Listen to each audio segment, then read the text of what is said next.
Las huellas de esta Al-Ándalus las percibimos en este levante del surco y la huerta.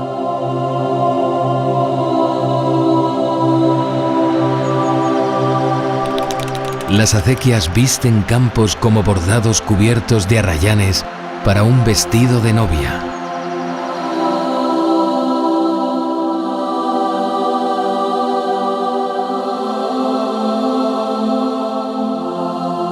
En estos atardeceres vemos un sol como parido por la mar.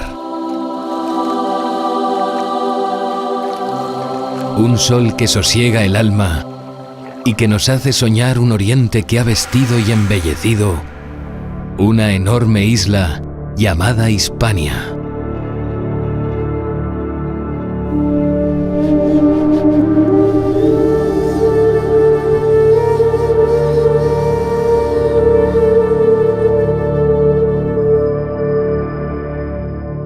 Es en el Levante donde encontramos la esencia de ese Al-Ándalus más genuino. En el carácter de sus gentes, en sus construcciones. Hoy, las montañas y valles que moraron antaño los andalusíes son habitadas por otros que parecieran ser los mismos. La ciudad es bastante antigua, se funda en el 138 a.C., tiene una larga historia romana, tiene una historia visigoda posterior y luego a partir del 711 entra dentro de la órbita musulmana.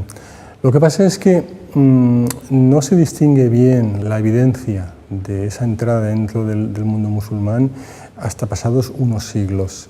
Realmente los territorios de la actual Valencia tienen muy poca presencia, al menos hasta finales del 9, principios del 10, en lo que sería la gran historia de Al-Ándalus. Hay evidencias en este punto de enterramientos de rito cristiano que por el ajuar y por algunas otras evidencias podríamos pensar que incluso son posteriores al 711. Es decir, nos estaría dando una evidencia de una cierta continuidad en el poder de una élite cristiana.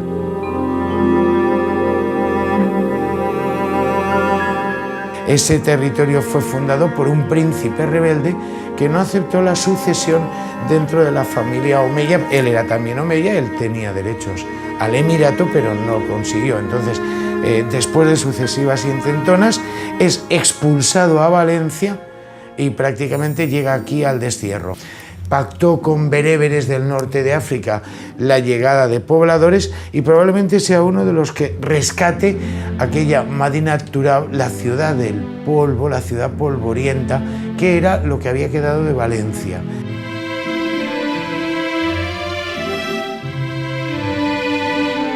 Entre Valencia y Murcia hallamos el núcleo del encuentro. Auténtico nudo gordiano dispuesto a soplarse, cruce de posibilidades, de uniones y desuniones, ambiciones que nos dieron uno de los pactos más singulares de la historia de Hispania y nos da ideas sobre el poder de los señores visigodos, aquellos poseedores de enormes extensiones de tierras. De los territorios que hoy geográficamente estarían situados entre el sur del Ebro y prácticamente el área de Almería, se encontraban en un proceso de desromanización en época visigoda. Una de las zonas más agrestes de Al-Ándalus desde el siglo VIII hasta el siglo X, como era lo que se llamó el Sharq al-Ándalus, el levante de Al-Ándalus, ha dado a la historia del Islam un hecho sin par. El único texto completo sobre un acuerdo, sobre un pacto que nos ilustra prácticamente desde los inicios de las campañas sobre Siria hasta el siglo X. En esta zona oriental hallamos una tierra ambicionada y traicionada por unos y otros, en un Al-Ándalus organizado para representar una visión orgánica y concreta del mundo.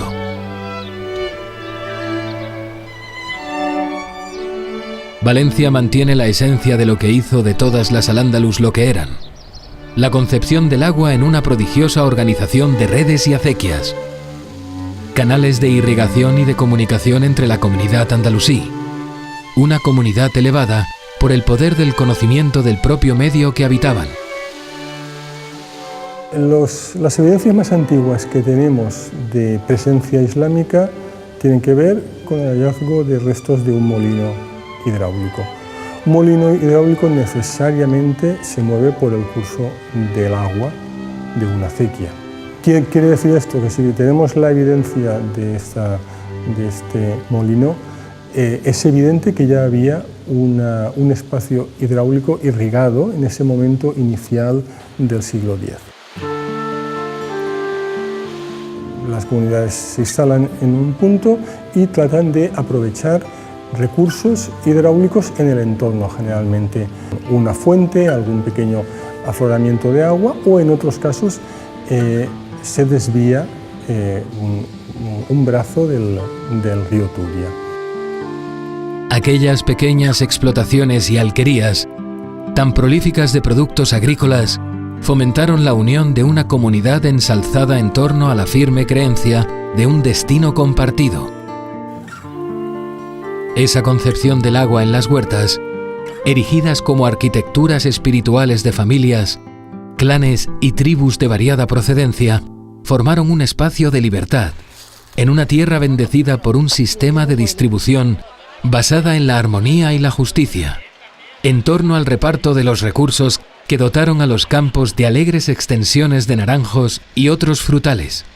En su conformación actual, el Tribunal de las Aguas es una realidad probablemente tardía, es una realidad probablemente del 18 o del 19, pero evidentemente bebe de una tradición que se remonta a época medieval, al propio Jaime I, y que se basa en época islámica. Evidentemente hay una sabiduría del agua y hay unos códigos o hay una costumbre, mejor dicho, probablemente no codificada nunca, pero sí mantenida viva por los viejos, por los personajes más representativos de cada comunidad.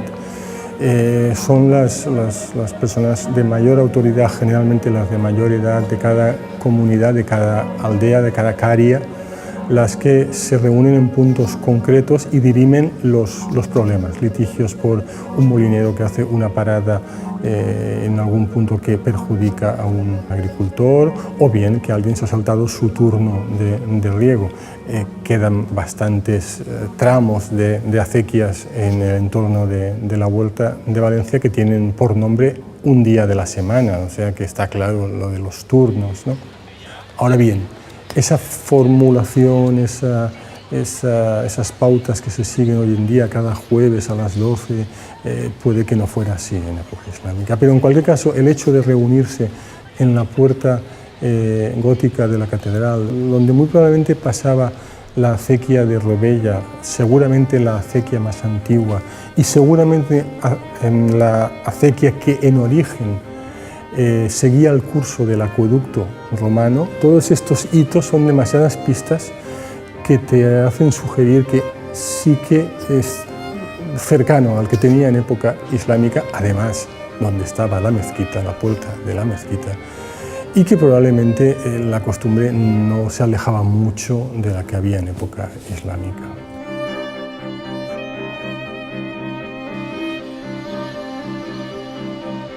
En la ciudad de Alcira o Al-Jazira del Júcar, en lengua árabe, percibimos esa obsesión de los andalusíes por contener el agua de riadas fabulosas, provocadas por la devastadora gota fría propia del levante peninsular.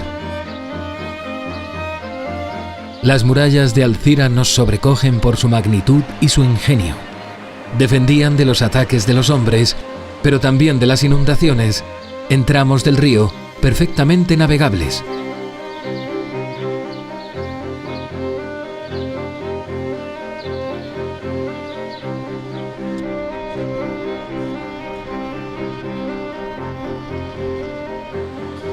La gran eclosión que se debió sin duda alguna al gran trabajo de la época del califato, no solo de Abd ar-Rahman, sino también de Al-Hakam,